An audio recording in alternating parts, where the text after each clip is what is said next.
Hello everyone, welcome to MBA Pathshala. So guys, do check out this batch, the Snap and NMAT batch, if you're preparing for Snap and NMAT. Okay, so coming to the session. So guys, today we will be discussing the D-Day attempt strategy. So this video has been requested. Again, there are some people who have asked for mock taking strategy, and then there are some people who have asked for the D-Day strategy. So I think ये दोनों चीजों को address कर देगा.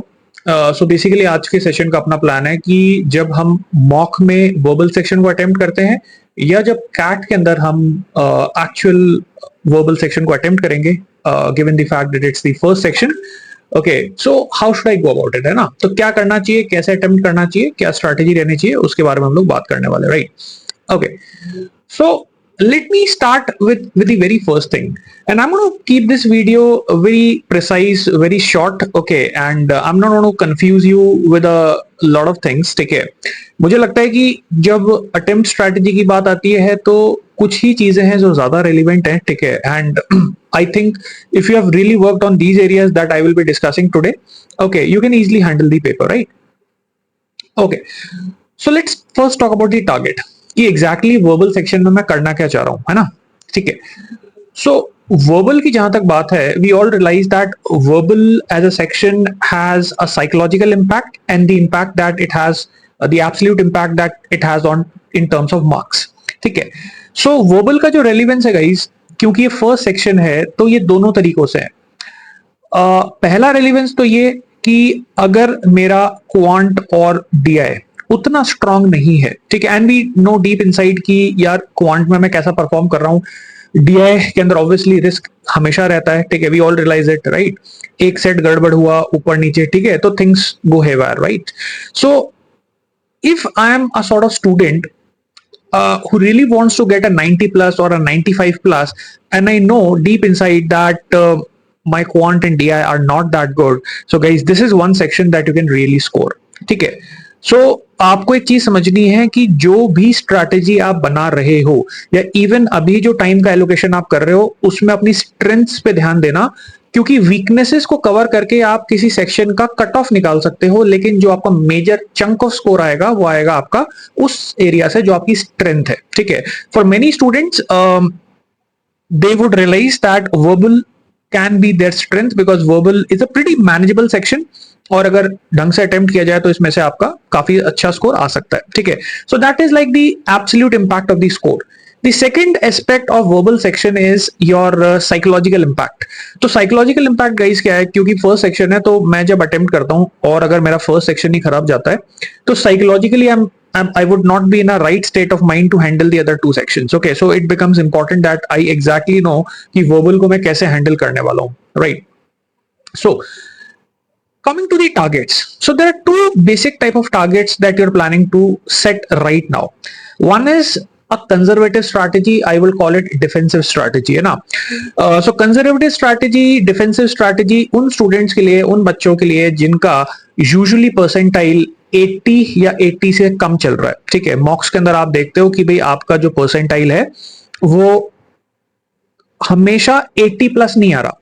ठीक है, कभी आपका 75 भी आ रहा है, कभी आपका 60 भी आ रहा है, कभी आपका 80 भी आ रहा है, या 80 से थोड़ा बहुत ऊपर नीचे 81, 82. Okay, but then it's not crossing let's say 90 plus.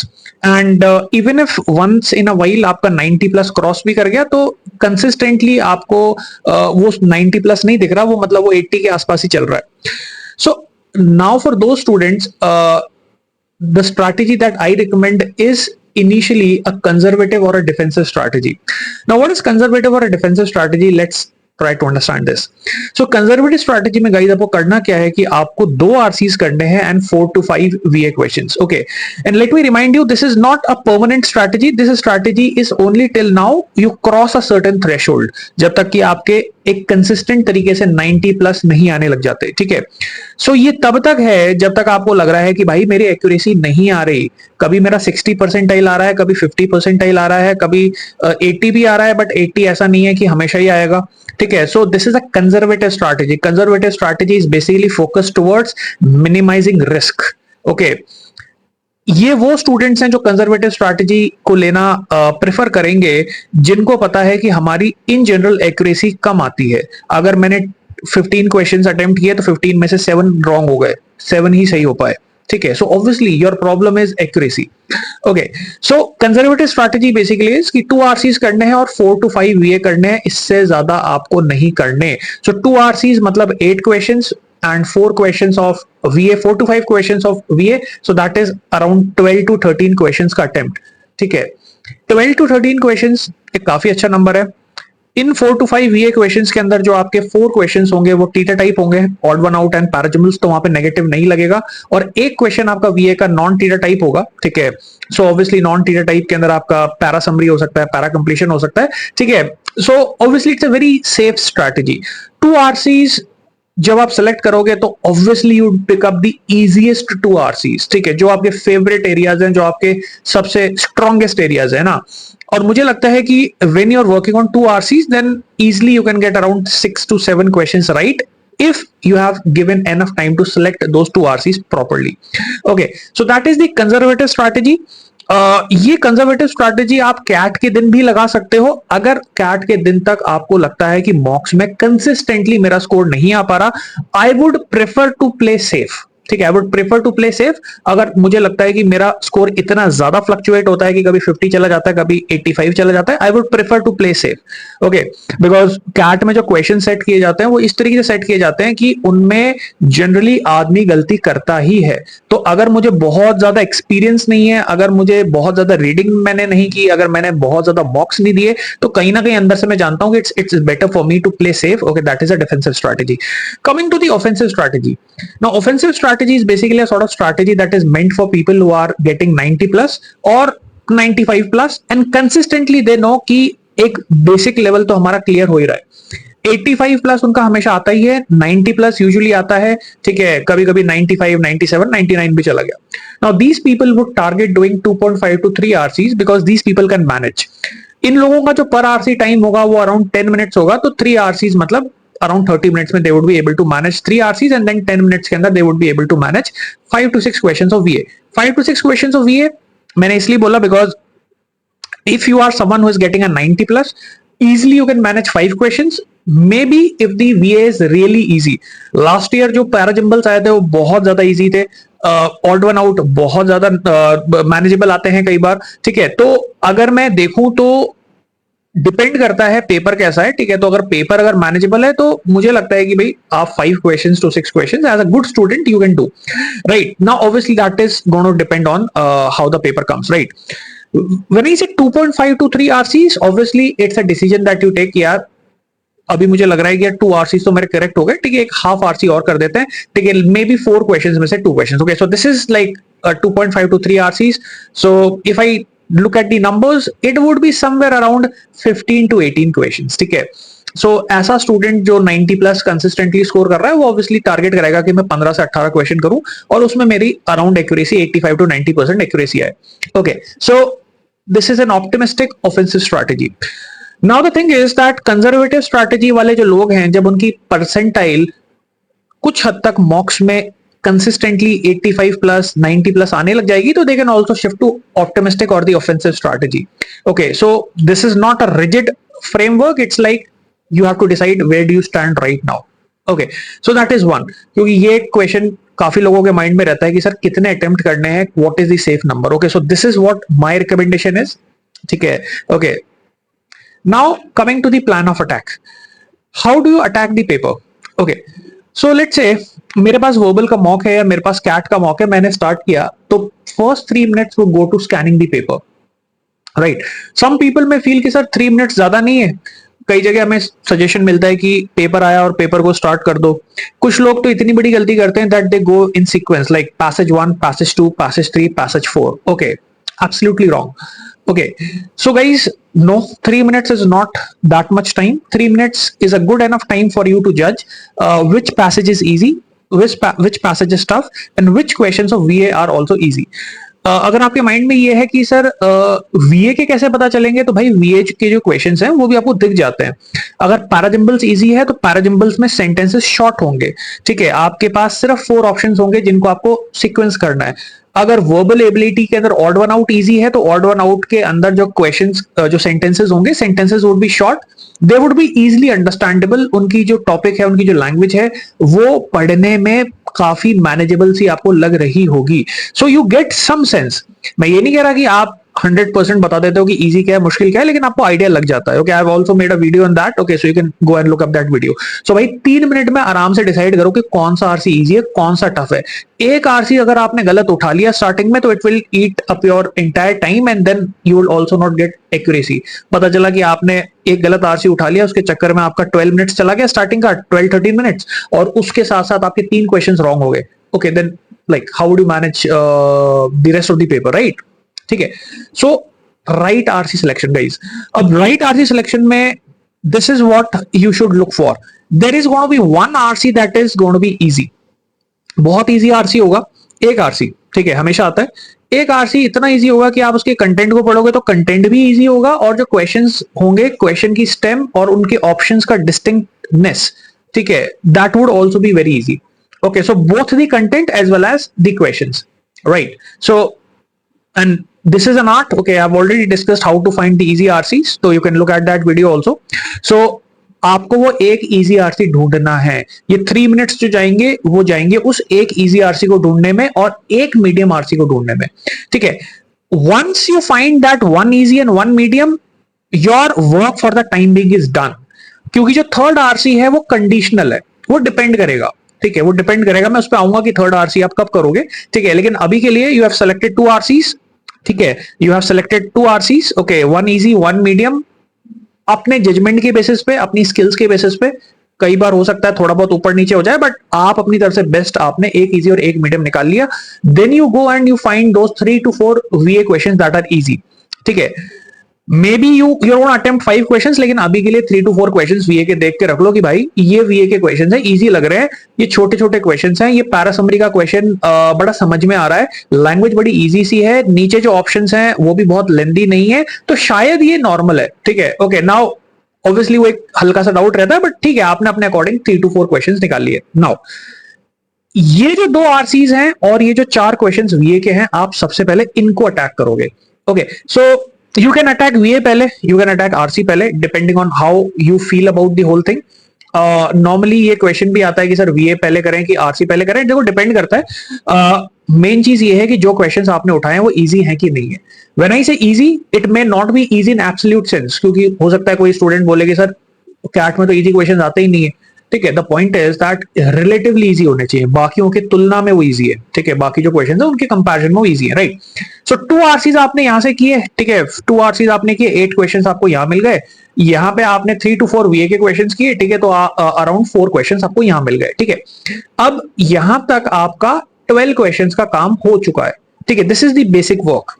2 RCs, 4 questions of VA, 12 questions हो गए. ओके, आई एम सेटिस्फाइड कि चलो एक बेसिक कंजर्वेटिव एस्टिमेट तो मैंने कर लिया. ठीक है, और मुझे श्योर है, क्योंकि मैंने 3 मिनट्स इन्वेस्ट किए थे स्टार्टिंग के अंदर. ठीक है, I am sure that these are according to me the most doable questions. Okay, now I am still left with around 8 to 10 minutes. ठीक है, वो जो 8 to 10 मिनट्स हैं, ठीक है, वो जाएंगे आपके थर्ड आरसी में, या फिर वो 8 to 10 मिनट्स जो है वो आपके जाएंगे third RC plus 2 questions of VA. Now when I say third RC plus 2 questions of VA, 10 minutes last में जो आपके पास बचे, किसी के पास 10 मिनट्स नहीं बचेंगे, 8 मिनट्स बचेंगे, तो 8 to 10 बोल देते हैं. So the thing is this, third RC आपको रियलाइज होगा कि शायद पूरा नहीं कर पाऊंगा मैं. ठीक है, maybe I can do it partially. Okay, so हो सकता है कि आप VA नहीं करो, आप थर्ड आरसी को पार्शियली कर दो. 2 क्वेश्चंस आपको ऐसे मिल गए जो कीवर्ड बेस्ड हैं, जो पैराग्राफ बेस्ड हैं. आपको पता है कि अगर ये पैसेज पूरा नहीं भी समझ में आया तो भी यार ये 2 क्वेश्चंस तो मैं कर ही सकता हूं, ये तो फर्स्ट पैराग्राफ पे बेस्ड है. Okay okay, so you realise कि यार 6 मिनट्स में मैंने यहाँ पे 2 क्वेश्चंस कर लिए. सो लेट्स से अब मेरा जो टोटल अटेम्प्ट है हो गया 14 questions. Good enough attempt, not bad. 14 questions is a good attempt. हो सकता है कि आपने ढंग से पढ़ा और आपको रियलाइज हुआ कि यार 2 क्वेश्चंस तो मुझे थर्ड आरसी में से मिल गए, और मुझे हो सकता है कि एक क्वेश्चन आपका VA से भी मिल गया. ठीक है, VA में कोई ऐसा क्वेश्चन मिल गया जो बड़ा इजी सा था. ठीक है, तो I can let's say manage 3 questions in last 10 minutes. Okay, in that case you have done 14 attempts, right? Okay, 15 attempts, sorry. Okay, good enough number. 15 attempts is not a bad number, right? Okay, so the thing is कि 12 questions आपको first shot में करना है, then last के 8 to 10 minutes में आपको manage करना है कि भाई बाकी के जो क्वेश्चन है मैं कितना और मैनेज कर सकता हूँ. For some of you who are really smart, okay, who are playing the offensive strategy, हो सकता है कि भाई आप जो जब आप पैसेजेस कर रहे हो, ये जो 12 क्वेश्चंस आपने किए, ठीक है, पैसेज में आपको कम टाइम लगे तो may be you can manage these starting के 12 questions, that is 2 RC plus 3 to 4 VA questions in only let's say 25 minutes और 28 minutes. ठीक है, तो इन दैट केस आपके पास टाइम ज्यादा बचेगा तो आप ज्यादा भी अटेम्प्ट कर सकते हो, but this is gonna apply for most of the students. Okay, most of the students वो इतने ही कर पाएंगे 14-15 क्वेश्चंस के अराउंड. 18 क्वेश्चंस बहुत रेयर होता है. ठीक है, if you are someone who is able to do 18 questions then obviously you are doing very well, right. Now keep a tab on the time that are giving per question. होता क्या है कि जब हम पैसेज को start करते हैं, जो फर्स्ट पैसेज होता है उसमें साइकोलॉजिकली हम ज्यादा टाइम देते हैं. भाई नहीं करना. ठीक है, आपने फर्स्ट पैसेज को स्टार्ट किया, बी अवेयर कि यार ये फर्स्ट पैसेज है, लेकिन ये है एक पैसेज ही इस पूरे सेक्शन का. ऐसा नहीं है कि मुझे इसके अंदर है ना सारा टाइम दे देना है, बिकॉज फर्स्ट क्वेश्चन में जनरली होता ही है. फर्स्ट पैसेज जो उठाते हैं हम लोग, कहीं ना कहीं ईगो वाली आप बात कह सकते हो, या फिर साइकोलॉजिकली ऐसा होता है कि यार पहला पैसेज लिया तो ऐसा नहीं हो सकता कि पहले पैसेज में मैं क्या कहते हैं कॉम्प्रोमाइज करूं, मुझे करना ही है. नहीं, it's just a passage. Time देखते रहो, स्मार्टली डिसाइड करो. आपको लग रहा है कि 10 to 12 मिनट्स में सिर्फ 3 क्वेश्चन हो पा रहे हैं, कोई दिक्कत नहीं है. ठीक है, if you really think it's too tough, okay, 2 question ही हो पा रहे हैं, कोई बात नहीं. आपको रियलाइज हो गया, नेक्स्ट पे चलो, right. Keep a tab on the time पर क्वेश्चन. सिमिलरली पैराजंबल्स में नेगेटिव मार्किंग नहीं होती, लेकिन पैराजंबल्स में टाइम बहुत चला जाता है. वॉच को देखते रहो. 2.5 मिनट्स के ज्यादा अगर टाइम जा रहा है तो then be become careful. 3 minutes के ऊपर तो देना ही नहीं है. खैर, ठीक है. Play conservative in the start and then you play optimistic. What does it mean? Play conservative in the start का मीनिंग ये हुआ कि भाई सबसे पहले वो 12 क्वेश्चंस मैनेज करो, जो 2 आरसीज और 4 क्वेश्चन जो वीए के हैं वो मैनेज करो आप. उसके बाद जो तुम्हारे पास 10 मिनट्स का टाइम बचता है, 8 मिनट्स का टाइम बचता है, उसमें जाके देखो कि तुम आप और कितने क्वेश्चन कर सकते हो. 3 क्वेश्चन कर सकते हो, 15 क्वेश्चन हो गए. लेकिन जो सबसे इंपॉर्टेंट चीज है guys, that is to play conservative. ऐसा मत करो कि पैसेज को लेके बैठे तो पैसेज ही करते चले गए. ठीक है, पता चला वीए आप देख ही नहीं पाए. वीए के अंदर जो उन लोगों ने स्कोप रखा था 3 क्वेश्चंस का, जो बहुत इजी थे और उनमें नेगेटिव मार्किंग भी नहीं थी, टीचर टाइप क्वेश्चंस थे, वो आपके बाय डिफॉल्ट ही छूट गए कि यार टाइम ही नहीं मिला ना, right. Okay, so play conservative in the start and then once you have attained that 12 questions का target, then play optimistic, then go and do those 2-3 extra questions, right. Okay, important tips. Okay, first, अब ये जो tips है ना guys, ये आपको आज से ऑब्जर्व करना है. ठीक है, और आपको रिफ्लेक्ट करना है कि यार मैं इन चीजों पे वर्क कर रहा हूं कि नहीं कर रहा. So let me quickly take you through these 5 points. Okay, don't be obsessed with strategy as stamina can be a real culprit, right. Strategy पे भाई बहुत ज्यादा लोगों को लगता है कि यार मार्क्स नहीं आ रहे, स्ट्रैटेजी कुछ गलत हो रही है. कई बार आपकी स्ट्रैटेजी गलत नहीं होती, आपका स्टैमिना नहीं होता. ठीक है, आप जब रीड करना स्टार्ट करते हो तो एक पैसेज को आप ढंग से रीड कर लेते हो, सेकंड पैसेज तक आपकी कैपेसिटी कम हो जाती है. वीए तक आते आते आपका माइंड टोटली गिव अप कर देता है, because your mind is not able to handle that much pressure. How do you build up stamina? By giving mocks. Mocks में आपका ईगो टूटता है, इसलिए हम लोग मॉक्स को अवॉइड करते हैं. ठीक है, I also look at the number of students who are giving mocks, तो मुझे रियलाइज होता है कि लोग मॉक्स नहीं देते. क्यों? क्योंकि कहीं ना कहीं पे that breaks the ego, right. मैं अपने आप को इस लेवल पे समझ रहा था, लेकिन मॉक्स में मुझे दिख जाता है कि नहीं, मैं नहीं रीच कर पा रहा. ठीक है, it's uncomfortable, I agree, but if you want to build up the stamina you have to give mocks, right. Build up fundamentals. देखो यार, अगर आपको ऐसा है कि भाई आपके फंडामेंटल्स की वजह से आपको दिक्कत आ रही है, ठीक है, fundamentals means reading habits, your ability to comprehend at least a few genres of passages and have a decent vocabulary. So भाई फंडामेंटल्स पे वर्क करो, टाइम ज्यादा नहीं बचा है. ठीक है, if you really think your vocabulary is very very bad, आपको ऐसा लगता है कि अभी तक मैंने अपने आरसी में स्ट्रेंथ्स नहीं आइडेंटिफाई की, मुझे नहीं पता कि कौन सा जॉनरा मुझे पढ़ना पसंद है, तो भाई कब आप करोगे work on fundamentals, right. If you haven't invested time on verbal, now is the time to wake up. Okay, so let me give it short. A lot of people, when it comes to verbal, they take verbal for granted. Reason क्या है? क्योंकि भाई maximum लोग जो cat लिखते हैं from English medium background and they think यार verbal में बाद में टाइम ले लेंगे, अभी क्वांट कर लेते हैं, एलआर कर लेते हैं, क्योंकि वो वीक एरियाज होते हैं. एक्सेप्टेड, कुछ गलत नहीं है. लेकिन अब प्रॉब्लम ये है कि जो वीक एरियाज आपको पता है कि आपके वीक हैं, तो उसमें आपका मैक्सिमम चंक ऑफ स्कोर तो आएगा नहीं. वो तो सिर्फ आपको एक कट ऑफ देंगे, हो सकता है कि आप उसमें 85 लाओ, 90 लाओ. Your weakness can not become a strength overnight. I believe you agree with me on that, right? तो भाई आपका स्कोर कहां से आएगा? आपका स्कोर तो वर्बल से ही आएगा. ओके, तो द थिंग इज कि अगर आपने वर्बल को कैजुअली इसलिए लिया है because you thought that verbal is manageable and you are already like you already have a very good background of English. So भाई अगर आप अच्छे भी हो तो भी स्ट्रेंथ तो उसको बनाओ. ओके, एटलीस्ट उसमें स्कोरिंग तो स्टार्ट करो. अगर आपको पता है कि क्वांट में मेरा उतना स्कोर नहीं आने वाला तो at least do that on verbal, right? Mocks and sectionals are uncomfortable but very very necessary. So guys, mocks uncomfortable होते हैं, सिलेबस पूरा नहीं हुआ, वर्बल के अंदर मार्क्स कम आते हैं तो बुरा लगता है, एनालिसिस करने का तो मन ही नहीं करता, ठीक है? क्योंकि analysis in itself is a very tedious, very time taking task कि यार बैठ के सॉल्यूशंस को देखो. बट ये जरूरी है, ठीक है? क्योंकि जो मॉक्स हैं वही आपको रियल एग्जाम एनवायरनमेंट का स्ट्रेस फील कराएंगे, वही प्रेशर फील कराएंगे. And that is very very important to basically train your mind to handle that much complexity in that limited a time. 3500 to 4000 words जब आपको एक साथ 40 मिनट्स में read करने होते हैं तो that amount of pressure that your mind has to handle is enormous, ठीक है? तो आप स्किल्स बिल्डअप कर रहे हो लेकिन स्टैमिना नहीं है तो आपको दिक्कत आएगी, ठीक है? Okay, so this is something that's very important. And last but not the least, remember that most people overestimate their verbal skills. Why is it that most people who write CAT are already from English medium background, but you get a 99 percentile on 12 to 13 questions? क्यों? 12 to 13 questions का मतलब क्या हुआ? 12 to 13 questions का मतलब ये हुआ कि अगर मैं 2 RC सही कर दूं और 5 questions VA के सही कर दूं तो मेरे को 99 percentile आ जाएगा, assuming कि मैंने गलत कुछ भी नहीं किया, ठीक है? So why do you think that the cutoffs are not that high, despite the fact that most of the students who write CAT are already from English medium, right? Reason is that we overestimate our verbal skills, ठीक है? बहुत बारी assumption होता है कि हमने तो पढ़ाई इंग्लिश में की है, ठीक है? स्टडीज हमारी इंग्लिश में थी, हमारा स्कूल इंग्लिश मीडियम था, किताबें हमने इंग्लिश में पढ़ी हैं, कुछ कमर्शियल लिटरेचर मैंने पढ़ा है, ठीक है? नॉवेल्स वगैरह मैं पढ़ लेता हूँ तो मेरी इंग्लिश तो ठीक ही होगी. तो एक काम करता हूँ कि अभी तो इंग्लिश को थोड़ा सा कैजुअली ले लेते हैं, बाद में देख लेंगे, ठीक है? क्योंकि इंग्लिश तो हो ही जाएगी, right? So remember this, the only reason why you get 12-13 questions with 99 plus easily is simply because of the fact that most people are not able to perform. They feel they can perform but then they are not able to perform, ठीक है? तो उनको अंदर से लगता है कि हम कर सकते हैं लेकिन वो कर नहीं पाते.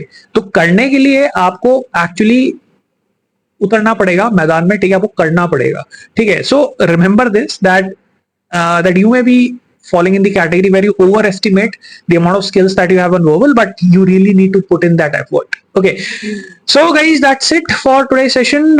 मैं मिलता हूं आपसे नेक्स्ट सेशन में. That's it for today. Bye bye. Take care.